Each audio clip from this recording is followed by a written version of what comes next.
खूब अच्छी तरह समझ लो, जिना इंसान की नेचर नहीं है। इंसान की नेचर फैमिली में रहना है। ये जो गर्लफ्रेंड बॉयफ्रेंड का दुनिया में, इंडिया में पहले नहीं था, अब इंडिया में तो बहुत आम हो गया गर्लफ्रेंड बॉयफ्रेंड। इंडियंस ये समझ रहे हैं ये हमारी अय्याशी है। आपको पता नहीं डिप्रेशन के मरीज बनोगे कुछ वक्त के बाद जाके। किसी कौम को डिप्रेशन और स्ट्रेस का मरीज बनाना हो ना, खुदकुशियों को रेशो बढ़ाना हो, उस कौम में निकाह का सिस्टम खत्म करके गर्लफ्रेंड बॉयफ्रेंड का सिस्टम ले आओ कि निकाह को खत्म ही ना करो, गर्लफ्रेंड बॉयफ्रेंड को प्रमोट करो, निकाह खुद ब खुद खत्म हो जाएगा और इसके बाद इंसान में और दरिंदों में कोई फर्क नहीं रहेगा। ये मजे 2 दिन के अच्छे होते हैं, उसके बाद डिप्रेशन में जाता है आदमी। देखो, अल्लाह ने 2 किस्म के जानवर पैदा किए। कुछ जानवर ऐसे हैं जो पेयरिंग की शक्ल में रहते हैं, पेयर होते हैं उनके, और कुछ जानवर ऐसे हैं गधे घोड़े जैसे। जानवरों में भी मिलता है आपको। कबूतर और कबूतरी ये पेयर बना के रहते हैं, जोड़ा बना के रहते हैं। अगर आप इनको जोड़ा ना बनाने दो, कबूतर की नेचर मुतासिर होगी कि नहीं होगी? क्या वो खुश होगा उसमें? वो बालिग होते ही अपने लिए जोड़ा तलाश करता है। मुझे एक अदद वाइफ चाहिए, कबूतरी चाहिए।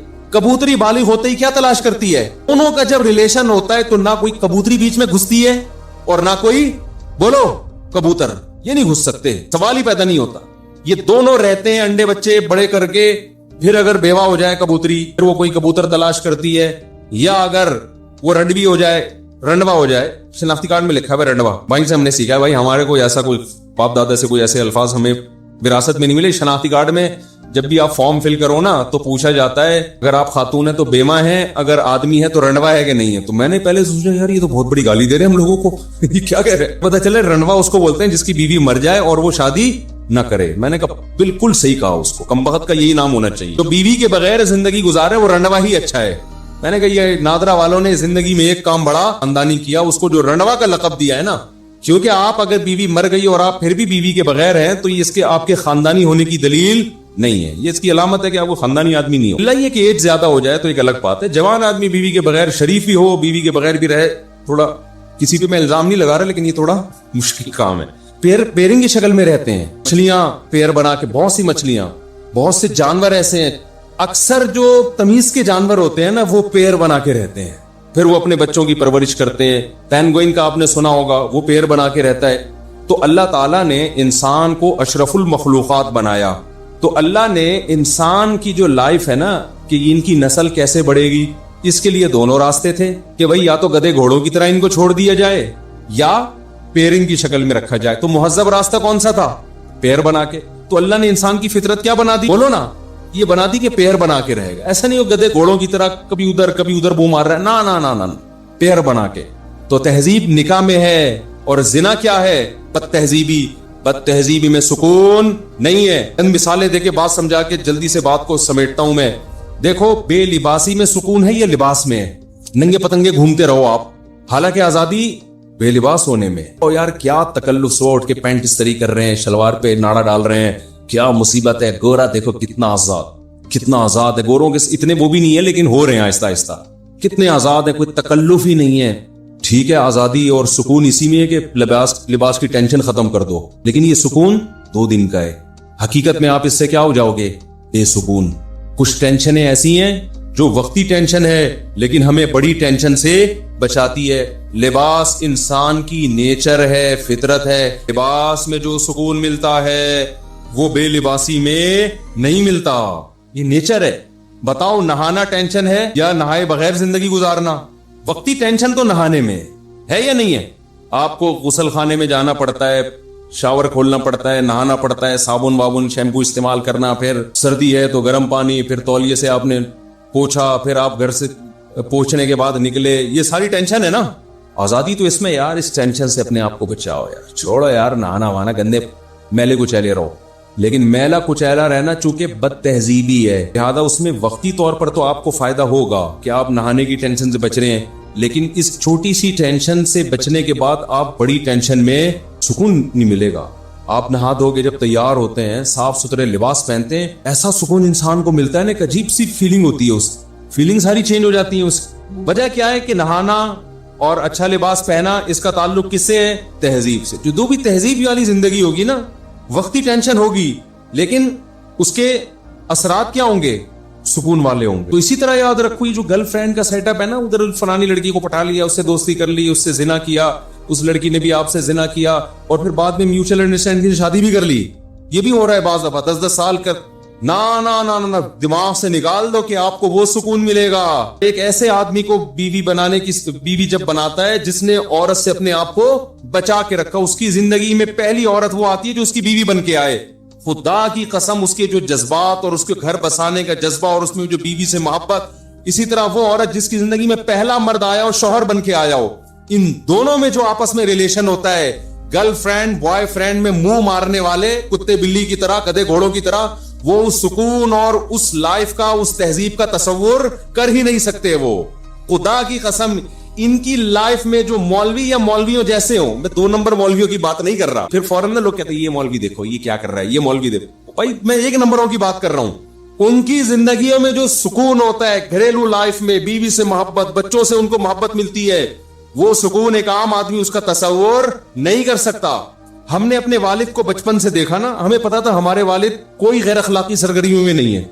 हमें अपने बाप से बड़ी अकीदत थी, बड़ी मोहब्बत थी, याद है। अच्छा, हमने अपने वालिद को बचपन से देखा, नमाज पढ़ते हैं, तिलावत करते हैं, रोजाना जब घर आते थे नहाते थे, इतनी खूबसूरत उनकी बड़ी दाढ़ी थी, चेहरे पे एक रौनक थी, तहज्जुद के लिए उठ के लंबी दुआ मांगा करते थे। बताओ बेटा, जब बाप में ये सिफात देखेगा, उसको जो बाप से मोहब्बत होगी, एक आम आदमी को अपने लिबरल बाप से ऐसी मोहब्बत हो सकती है?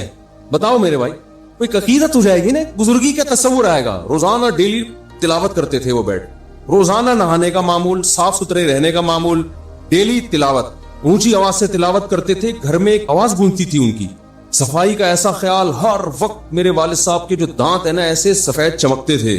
हमें तो उनके इंतकाल के बाद ना उनकी वो सारी चीजें याद आती थी। और कोई गुटखा नहीं, कोई पान नहीं, कोई सिगरेट नहीं। तो मैं, पता है मेरे जहन में क्या तस्वुर था, दुनिया में सबसे अच्छे कौन है?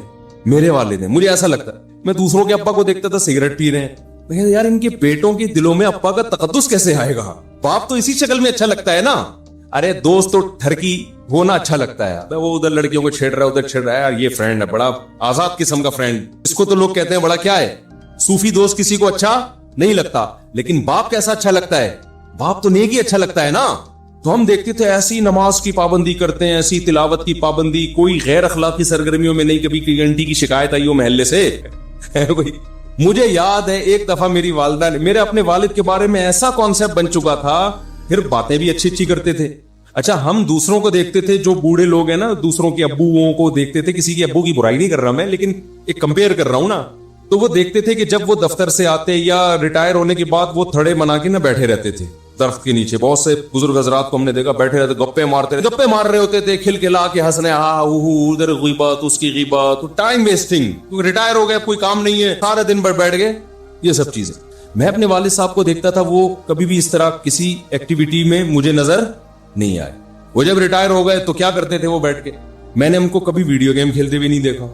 हमने बूढ़ों को वीडियो गेम खेलते हुए भी देखा है, ड्रामे में दिल बहला रहे, टाइम पास करने के लिए। हम देखते थे कि हमारे वालिद साहब ना ड्रामा, टीवी तो हमारे घर में आने ही नहीं दिया ना वालिद साहब, ना ड्रामों में दिल बहलाते थे, ना नॉवेल पढ़ के टाइम वेस्ट करते थे, ना कहीं थड़ों पे बैठ गए इधर उधर। वालिद साहब को शौक था बच्चों में बैठने का। दफ्तर से आते थे ना, उनको शौक था कि वालदा आके बैठे और बच्चे बैठे, उनमें लतीफे भी सुनाते थे। मैं जो बयानात में लतीफे सुनाता हूं, ज्यादातर मैंने अपने वालिद से सुने हैं, समझ रहे हैं ना। भी बच्चों को टाइम देते थे, घर में आके बैठ के लतीफे भी, ये नहीं ऐसा सूफी मिजाज नहीं थी कि खुश जिसे कहते हैं, गपशप वाले, हंसी मजाक वाले घर में। तो क्या करते थे कि मैं अब कंपेयर करता है ना इंसान, ना गुटखा खा रहे हैं, ना पान खा रहे हैं, ना सिगरेट पी रहे हैं, ना नॉवेल पढ़ते हुए। अखबारें जहां आया करता था लोग चाटते थे सुबह, 3 औरतें 3 कहानी आती थी उस वक्त, 3 औरतें 3 कहानियां, सब पढ़ पढ़ा के बैठे हुए होते थे, उसी पे पूरे हफ्ते तबसरा चलता था। ड्रामे आते थे, स्कूल हम जाते थे, लोग ड्रामों का तबसरा कर रहे होते थे। तो वालिद साहब को ना ड्रामों का, उसको समझते थे ये टाइम वेस्टिंग है, ये वक्त का ज़िया है।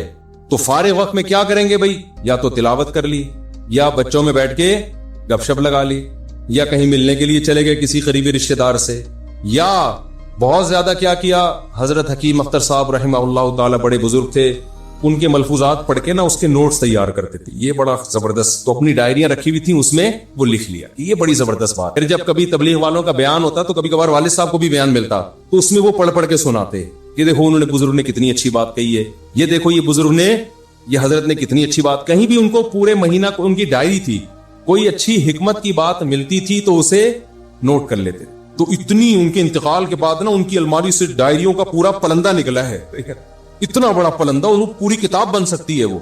تو ہمیں ان سے بڑی عقیدت تھی, بڑی محبت تھی. مجھے یاد ہے ایک دفعہ میری والدہ نے اتنی بات کہی نا, تو میرے دل میں اتنا غم ہوا کہ یار کاش مجھے والدہ میرے والد کے بارے میں یہ بات, اب میں سوچتا ہوں تو کوئی بڑی بات نہیں تھی, لیکن ہم نے عقیدت کا ایسا معیار بنایا ہوا تھا نا. وہ بات کیا تھی, میری والدہ نے بتایا کہ تمہارے ابا تو امی سے شیئر کریں گے نا ایسی دل کی باتیں, ہمارے سامنے تھوڑی شیئر کریں گے. ابا نے, ہماری اماں نے بتایا کہ تمہارے ابا نے بتایا جب وہ کنوارے چھڑے چھاٹ تھے نا 18-20 سال کے, تو انڈیا میں ایک فلم لگی ہوئی تھی سینما گھر میں, وہ فلم دیکھنے گئے تھے. جب دیکھ کے آئے تو انہوں نے فلموں سے ہمیشہ کے لیے توبہ کر لی. مجھے افسوس اس پر ہو رہا تھا دیکھی کیوں انہوں نے فلم, سمجھ میں آ رہی ہے بات, یعنی میرے دل میں نا ایک بال آ گیا کہ یار اس کا مطلب ابا نے بھی فلم, حالانکہ وہ پتہ نہیں 1901 کی بات کر رہی تھی اس زمانے کی فلموں میں. اب تو وہ فلمیں دیکھ کے لوگ اسلام قبول کر لیں, ایسی فلمیں تھیں, ہیروئنوں کی دوپٹے اور تمیز اور شرافت اور فیملی سسٹم دکھایا جاتا تھا. مجھے کسی نے پرانے زمانے کے ڈرامے کا کلپ دکھایا, ہمارے ایک دوست نے, یہ دیکھو پہلے ڈرامے ایسے, اتنی تمیز کے ڈرامے تھے کہ آج کل وہ ڈراموں والا ماحول ہمارے گھروں میں نہیں ہے. تو میں نے کہا یار ان ڈراموں کو ہم کہتے تھے حرام, صحیح ہے نا, حالانکہ یہ ایسے ڈرامے ہیں, یہ تو یعنی سسٹم کو صحیح کر رہے ہیں یہ ڈرامے. اب تو پتہ نہیں کیا بےہودگی ہو رہی ہے. تو وہ اس زمانے کی پتہ نہیں 75 کی 74 کی یا 75 میں تو 75 کی بھی نہیں, وہ کوئی بات ہو رہی ہوگی کہیں 1960 یا 55 کی. تو مجھے یہ تھا کہ یار ہمارے ابا نے فلم کیوں دیکھی. خیر بعد میں خیال آیا کہ یار اتنا بھی اونچا معیار نہیں رکھو بھائی, دیکھ کے توبہ کر لی نا, وہ بھی ایک دفعہ دیکھی تھی. تو کیونکہ میرے ذہن میں تھا بھائی ہمارے تو باپ دادا تھے سارے نیک چلے آ رہے, وہ ابا نے یہ حرکت کی کیوں, تو ایک دفعہ بھی کیوں دیکھی. تو ایسا معیار بنا ہوا تھا. اب آپ بتاؤ جب گھر میں پاکیزگی کا ماحول ہوتا ہے تو اولاد کو بھی ماں باپ سے محبت ہوتی ہے. ہماری والدہ بھی مصلی پہ رہتی, اتنی لمبی لمبی دعائیں مانگتی تھی اللہ ان کی مغفرت فرمائے. باقی میں کسی کی تعریف میں مبالغہ نہیں کرنا چاہتا کہ ہمارے والد میں کوئی خامی نہیں تھی یا والدہ میں کوئی, کسی کی بھی تعریف میں ایسا غلو جائز نہیں ہے. لیکن میں صرف اسلام کی خوبی بتانے کے لیے, والدہ کا یہ معمول ہو, باپ کا یہ معمول ہو, تو بچوں کو پیرنٹس سے محبت ہوگی کہ نہیں ہوگی. یہ محبت پائیدار محبت ہوتی ہے, یہ وہ یہ ڈراموں فلموں والی نہیں ہوتی. یہ اس میں ایک فادر ڈے منانا نہیں پڑتا آپ کو. انسان کہتا ہے یار دیکھو, ایک وقار ذہن میں آتا ہے. ہماری دادی ہر وقت, ان کا نا ایک تخت تھا, اس پہ بیٹھی رہتی تھی, مسلوں کی تہیں لگی ہوئی تھی, نماز روزے میں لگی ہوئی ہیں, ہر وقت ہاتھ میں تسبیح, شوال کے پورے روزے, رمضان میں کئی قرآن ختم ہو رہے ہیں. اور اللہ معاف فرمائے ایک ایپ تھا ان میں, پڑوسیوں کے جا کے ڈرامہ لازمی دیکھتی تھی, بس یہ ایک ایپ تھا ان میں. لیکن ڈرامے کے وقت بھی کیا چل رہی ہوتی تھی, اور ڈرامے ایسا انجوائے کرتی تھی ڈرامے کو. وہ ڈرامے میں نا وہ بندہ رو رہا ہے تو یہ بھی رو رہی ہیں, اور پھر تبصرے بھی ساتھ ساتھ. جیسے کسی نے ڈانٹ دیا نا, ہائے اتنی زور سے تو نہیں ڈانٹنا چاہیے بیچاری کو, ایسے تبصرے بھی ان کے. سادہ لوگ تھے نا, ہم کہتے تھے دادی یہ سچی مچی کا نہیں ہے, یہ چھوٹی موٹی کا ہو رہا ہے. یہ ایپ تھا ان کے اندر. باقی کیا ہے, نماز, تہجد, دعائیں, شوال کے پورے روزے, سنت روزے, یہ سارے معمولات, کوئی جھوٹ نہیں, کوئی چالاکیاں جو آج کل مارکیٹ میں پھیل گئی ہیں, اس کی جڑیں کاٹو, اس کو یہ کرو, اور غموں پہ صبر کرنا. میری دادی نے مجھے بتایا کہ میرے پتہ نہیں 7 یا 8 بچے بچپن میں فوت ہوئے ہیں, 7 یا 8 بچے. کیسا صبر کیا نا, جو پیدا ہونے کے بعد فوت ہو گئے, کیسا صبر. تو ان چیزوں سے اللہ نے غیر مسلموں کو کیا کیا ہے, بولو محروم. باپ کے منہ سے شراب کی اسمیل آ رہی ہے. لڑکے کو پتا ہے میرا ابا پتہ نہیں کتنی لڑکیوں سے دوستیاں لگا چکا ہے, اب جا کے میری اماں سے اس نے شادی کی. وہ وقار ختم, رشتے آپس میں ریلیشن کیا ہو گئے, ختم. ہر آدمی انڈیپینڈنٹ ہے, اپنی لائف انجوائے. ایک صاحب بڑے لبرل تھے, اپنے بیٹے کو لندن میں فون کر کے کہہ رہے تھے, بیٹے کا فون آیا, ڈیڈی پاپا کوئی چیز کی ضرورت تو نہیں ہے آپ کو, کہتے ہیں no I am happy, so enjoy your life. Style میں نا میرے سامنے بیٹھے ہوئے ان کو سمجھا رہے تھے, I am happy, enjoy your life. بیٹا تم نے فون کر کے پوچھ لیا, بس کافی ہے, لائف کو انجوائے کرو. بیٹا کہہ رہا تو میں آپ کے مشورے تھوڑی کروں گا انجوائے, تو میں ویسے ہی کر رہا ہوں, باپ نے بھی کی تو ہمیں بھی کرنے دو. تو میں ویسے ہی احتیاطاً پوچھ رہا تھا, مفتی صاحب کو اس دن بیان سن لیا تھا, ابا کا کبھی کبھار خیریت پوچھنی چاہیے, میں ویسے ہی پوچھ رہا تھا خیریت سے ہے نا, انجوائے کر رہے ہیں. تو مجھے لگا تھا یہ کہہ رہے تھے بیٹا میں تو اب انجوائمنٹ کے قابل, لائف کو انجوائے کرنے کے قابل رہا نہیں ہوں. خیر, تو اللہ نے خدا کی قسم اسلام میں بے پناہ سکون رکھا ہے, ریلیشن ہے, محبتیں ہیں, خدمتیں ہیں. باپ کی پیشانی پہ جنت تلاش کرتا ہے انسان, ماں کے قدموں میں جا. ماں بھی اگر ایسی ماڈرن لبرل, بتاؤ ماں اس ہولیے میں اچھی لگے گی کہ سلیو لیس, بلکہ ایک تو ہاف سلیو ہوتا ہے نا, تو سلیو لیس کپڑے پہن کے وہ جا رہی ہو نائٹ کلب میں, آپ کی ممی جا رہی ہے کہاں, کلب جا رہی ہیں. یہ گرل فرینڈ میں تو یہ شاید سوٹ کر جائے, ٹھیک ہے, اماں میں یہ چیز. تو یہ جو مارکیٹ میں جس قسم کی لیڈیز چل رہی ہیں, آپ کیا سمجھتے ہیں جو نائٹ کلبوں میں, اتنا تو ابھی ہمارا حساب ماڈرن نہیں ہوا کہ لڑکیاں نائٹ کلب میں جانا شروع کر دیں, لیکن ہو جائے گا 50-60 سال کے بعد, کیونکہ یلغار ہے نا وہاں سے جو کلچر ہم لے رہے ہیں, تو آہستہ آہستہ یہ بھی ہو جائے گا, جاؤ اسی طرف رہے ہیں. تو آپ کا کیا خیال ہے, یہ بڑھاپے میں اچھی ماں لگیں گی؟ بولو. آپ کہہ سکتے نہیں بڑھاپے میں ان کے سروں پہ دوپٹہ آ جائے گا, بڑھاپے میں ان کے ہاتھ میں تسبیح آ جائے گی. نا نا نا نا نا, بڑھاپے میں وہی مسجد میں آتا ہے جس کی جوانی اچھی گزری. جتنے بوڑھے آپ کو مسجدوں میں نظر آتے ہیں نا, یہ سارے جوانی سے آ رہے ہیں, تو بڑھاپے میں نہیں ہوتا. اللہ ماشاءاللہ 1000 میں کسی ایک کو اللہ توفیق دے دے, کیونکہ صحیح حدیث ہے, نبی صلی اللہ علیہ وسلم کی حدیث ہے, یحرم ابن آدم ویشب فیہ اثنتان, انسان جیسے جیسے بوڑھا ہوتا ہے 2 چیزیں اس میں کم ہونے کے بجائے بڑھتی ہیں, الحرص علی المال وطول الامل, لمبی لمبی امیدیں, دنیا کی محبت, یہ چیزیں کم ہونے کے بجائے بڑھتی ہیں. کیا مطلب؟ جوان ہوتی ہیں. عشرے میں ہوگی, یہ بھی تقریباً یقینی ہے. اب آخری عشرے میں پھر ہمیں یقینی نہیں بتایا کون سی رات, یہ بتا دیا گیا کہ طاق راتوں میں, یعنی 21ویں رات, 22ویں رات, 23ویں رات, 24ویں, 25ویں, 27ویں اور 29ویں, ان راتوں میں امکان زیادہ ہے. اور بعض حضرات کے نزدیک 27ویں میں امکان اور بھی زیادہ ہے. بعض حضرات کا موقف ہے, لیکن یقینی بات نہیں ہے. تو طاق راتوں میں یعنی کوشش تو کریں رمضان کے آخری عشرے میں عبادت کریں, ورنہ کم سے کم آخری درجہ کیا ہے کہ رمضان کی طاق راتوں میں خود بھی نماز, تلاوت اور دعا میں دل لگائیں, اور اپنے گھر والوں کو بھی نمازوں اور تلاوت میں لگائیں, دعاؤں کو, بچوں کو بھی لگائیں, اٹھایا کریں رات کو جا کے کہ بیٹا اٹھو, تھوڑا اللہ اللہ کر لو, نماز پڑھ لو, کچھ اللہ سے دعائیں مانگ لو. دعا کو بہت فوکس کرنا چاہیے. آج کل دعاؤں کو چھوڑ دیا بالکل, حالانکہ سب سے بڑی عبادت ہی دعا ہے. دعا میں اللہ اور بندے کا جو کنیکشن ہوتا ہے نا, وہ نماز میں بھی نہیں بنتا, وہ تلاوت میں بھی نہیں بنتا. وہ جو تعلق بنتا ہے نا اللہ اور بندے کا دعا میں, وہ کسی عبادت میں نہیں بنتا. تلاوت کا مطلب تو یہ کہ اللہ آپ سے کیا کہہ رہا ہے وہ سن لیں آپ, اس میں تو یہ فائدہ ہوتا ہے. لیکن دعا میں تو آپ اللہ سے تعلق بڑھاتے ہیں نا, آپ اللہ سے مانگتے ہیں. اس لیے ان راتوں میں خوب گڑ گڑا کے لمبی لمبی دعائیں مانگنے کا معمول بنائیں. اعتکاف والے ساتھی بھی بیٹھ جائے کریں اکیلے میں, کہیں کچھ کر لیں, اللہ اللہ سب کچھ مانگ لیں, یہ سوچ کر کہ جو مانگیں گے اللہ ہمیں وہ دے گا. جب انسان مانگتا ہے نا, پتہ نہیں ملے گا نہ ملے, تو پھر ملتا نہیں ہے. اللہ کہتا ہے جب تیرا میرے بارے میں یہ نظریہ ہے کہ میں دیتا ہی نہیں ہوں, تو پھر مانگتا رہے بیٹھ کے, میں نہیں دوں گا. اللہ میں استغنا بہت ہے. اللہ کا معاملہ یہ ہے کہ اللہ میں استغنا بہت ہے. اللہ کے سامنے جھکو گے تو وہ چپڑ پھاڑ کے دے گا, تھوڑی سی بھی اکڑ دکھاؤ گے تو پھر اللہ کو کچھ نہیں بگاڑ سکتے, پھر خود ہی رولتے رہو گے, ساری زندگی برباد ہوتے رہو گے. جیسے نبی صلی اللہ علیہ وسلم نے ایک بوڑھے کو بخار میں دیکھا, فرمایا کہ طہور, یہ بخار تمہارے گناہوں کو معاف کرے گا, خیر برکت کا ذریعہ ہے. وہ بیچارہ اپنے غصے میں تھا, اس نے کہا یہ بڈھے کو تنگ کرنے کے لیے آیا ہے. آپ نے فرمایا اب ایسا ہی ہوگا, یہ گناہوں کی معافی کا ذریعہ نہیں بنے گا. تو دعا میں مانگیں یہ سوچ کر کے یقینی طور پر اللہ میری دعا کو قبول کرے گا, اور بار بار مانگتے رہیں. مانگیں کیا, یہ بڑی پرابلم ہے, یہ بڑا مسلمان کے ساتھ مسئلہ ہے. بھائی بڑی بڑی چیزیں مانگیں اللہ تعالیٰ سے. سب سے بنیادی ضرورت ہماری کیا ہے؟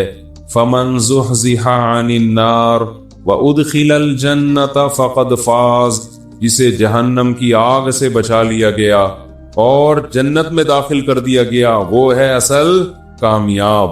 یہ مانگو اللہ تعالیٰ سے, اے اللہ مجھے جنت. مانگنے کا مطلب پتہ ہے کیا ہوتا ہے؟ یہ نہیں ہوتا کہ میں انہی بدماشیوں میں رہوں لیکن آخرت میں مجھے معاف کر کے جنت میں داخل کر دینا, یہ قطعاً مطلب نہیں ہے.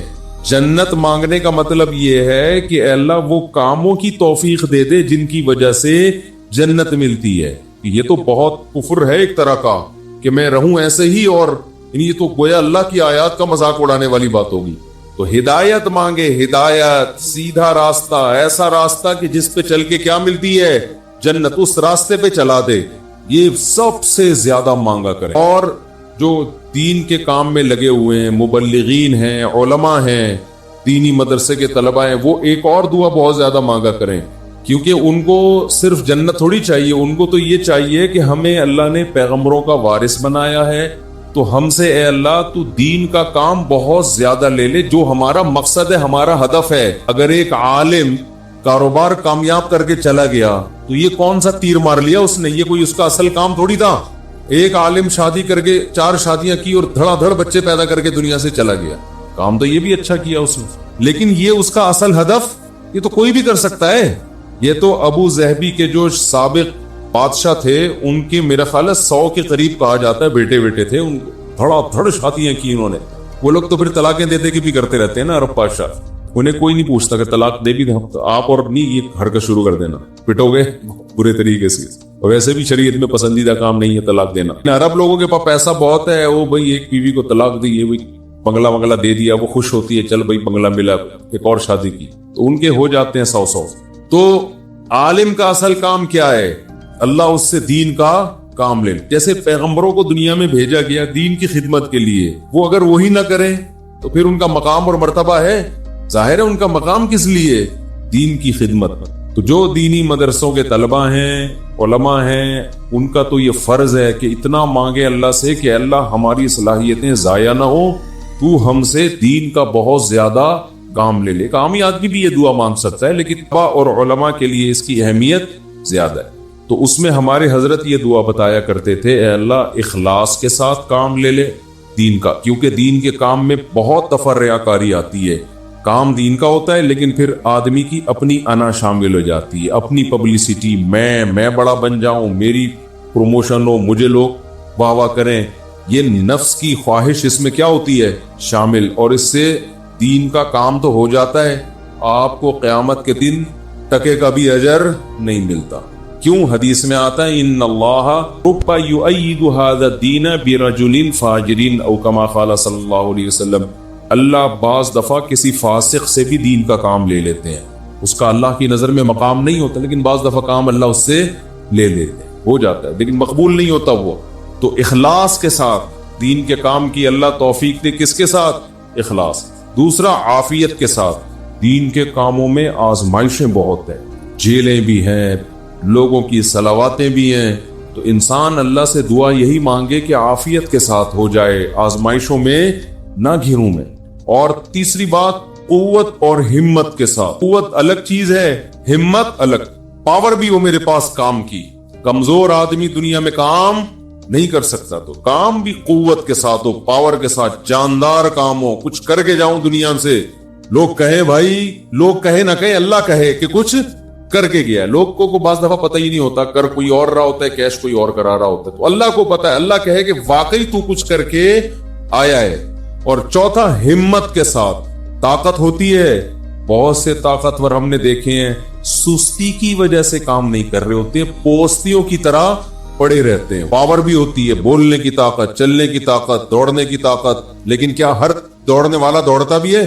उसके लिए हिम्मत भी तो चाहिए ना। कमजोर में हिम्मत होती है, ताकत नहीं होती। ताकतवर में, यानी अगर कमजोर में हिम्मत हो, ताकत ना, वो भी किसी काम का नहीं। आप में ताकत है मगर हिम्मत नहीं है, आप भी किसी काम के नहीं है। तो हिम्मत के साथ, तो ये 4 अल्फाज के साथ दुआ मांगा करें, ए अल्लाह दीन की खूब खूब खिदमत ले ले, इखलास के साथ, आफियत के साथ, कुव्वत और हिम्मत के साथ। इतनी खिदमत कि मैं दीन के कामों में किसी से पीछे ना रहूं, क्योंकि मुकाबला है, कंपटीशन है। पहले मैं कभी ये दुआ मांगता था, बल्कि मैं क्या, हमारे एक दोस्त थे, वो उन्होंने हमारे शेख को खत लिखा कि वो, मैं ये दुआ मांगता हूँ, ए अल्लाह मैं दीनी कामों में सबसे आगे निकल जाऊं, सबको पीछे छोड़ दूं मैं। उन्होंने फरमाया ये सबको पीछे छोड़ने वाली दुआ ठीक नहीं है। वो कहेंगे हमें क्यों दुआ में आ रहा है, तू अपने लिए मांगना। ये ऐसा ही है जैसे आप कह रहे हो अल्लाह मुझे इतना पैसा दे कि वसीम से ज्यादा दे दे मुझे, और वसीम मुझसे पीछे रह जाए, तो वसीम कहेगा तू अल्लाह से जितना पैसा मांग, मुझे क्यों पीछे कर रहा है अपने, मैंने तेरा क्या बिगाड़ा है भाई। तो हजरत ने दुआ के अल्फाज चेंज करवाए, उनसे कहा यूं ना मांगा करो कि मैं सबको पीछे छोड़ दूं, बल्कि यूं दुआ मांगो मैं किसी से पीछे ना रहूं, मुझे अपने आगे निकलने की फिक्र है, दूसरों को पीछे छोड़ने की नहीं है। इसी वर्डिंग सही कर लो अपनी। तो ये 2 दुआएं बहुत मांगा करें। अपनी औलादों के लिए मांग ले, मुझे ऐसी औलाद दे दे जो नेक और साले हो, दीन की खिदमत करे। अल्लाह की नजर में देखो, आपकी औलाद मालदार है ना, आप तो खुश होते हो मेरा बच्चे कितना बड़ा बंगला, अल्लाह की नजर में इसकी वैल्यू 2 टके की भी नहीं। अगर अल्लाह की नजर में इन पैसों की, गाड़ी बंगले की कोई 2 टके की हैसियत होती ना, तो मूसा कलीमुल्लाह को अल्लाह सबसे ज्यादा माल देता, सबसे ज्यादा माल। اور فرعون ताने क्या देता था हजरत मूसा को? मिस्कीन, इसके हाथ में सोने के कंगन नहीं है, मेरे हाथ में सोने के कंगन, मेरे पास बागात जिनके नीचे नहरें बहती हैं, मूसा के पास कुछ भी नहीं है। मिस्कीन, आप अपनी औलाद को चाहते हो करोड़पति बन जाए, दौलतमंद बन जाए, ये अबे भाई मुसाफिर खाना है, लानत भेजो यार। बन जाए तो ठीक है, मैं नहीं कह रहा उनको गरीब लावारिस छोड़ के जाओ, फोकस किसको करो भाई, नेक बन जाए, दीनदार बन जाए, परहेजगार बन जाए। अगर परहेजगार बन गई ना, अल्लाह पे एतमाद और ताल्लुक हो गया, सूखे टुकड़ों में भी आपकी औलाद खुश रहेगी। और अगर परहेजगार नहीं बनी तो मैंने करोड़पति बाप को देखा है जिसने करोड़ों रुपए की जायदादें बच्चों के लिए तैयार की, और वही बच्चे बाप को सुबह शाम टेंशन भी दे रहे हैं और खुद भी डिप्रेशन की गोलियां खा रहे हैं, वो दीन ना होने की वजह से। लैलतुल कद्र में क्या दुआएं मांगनी है? 2 दुआओं को फोकस ज्यादा करना है। एक, हिदायत अपने लिए भी, अपने माँ बाप के लिए, बीवी और बच्चों के लिए, अपने बहन भाइयों के लिए, और इनकी अजवाज और इनकी औलाद, ये आपका फैमिली क्या हो गई? कंप्लीट। यूं दुआ मांगे, ए अल्लाह आफियत वाली जिंदगी दे, सीधे रास्ते पे चला दे मुझे, मेरे वालिदैन को, वालिदैन में बाप दादा सब आ गए, नाना नानी सब आ गए, मेरे वालिदैन को, मेरे बीवी बच्चों को, मेरे बहन भाइयों, उनकी अजवाज और उनकी औलाद। अजवाज में शौहर और बीवी दोनों आ गए हैं, तो ये आपकी फैमिली क्या हो गई? कंप्लीट। तो ये सब के लिए दुआ कर दी।